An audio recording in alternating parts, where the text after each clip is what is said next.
সুন্দরবনের গোসাবা লাহারিপুরে গ্লাসখালিতে মধ্যরাত্রে একটি বাঘ পার হয়। বাঘটি স্থানীয় এক জঙ্গলের ভিতরে লুকিয়ে থাকে। সকালে সেখানকার স্থানীয় লোকজন বাঘটিকে দেখতে পায়।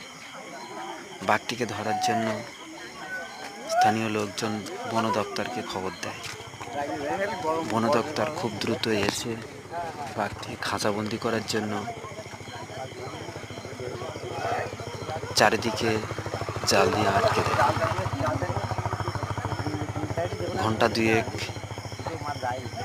বাঘ খোঁজাখুঁজি চলছে, কিন্তু বাঘটি ধরা সম্ভব হয়নি এখনো পর্যন্ত।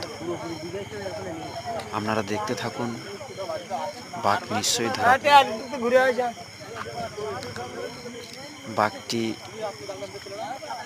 খুব হিংস্র বাঘ। এই বাঘটিকে দেখার জন্য অনেক দূর দূরান্ত থেকে লোকজন এখানে এসেছে। প্রচুর লোকের সমাগম হয়েছে। এখানে এই বাঘটি আজ পর্যন্ত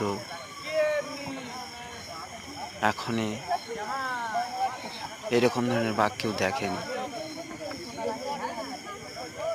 স্থানীয় লোকজন যেভাবে বলছে, বাঘটির অদৃশ্য আকৃতির।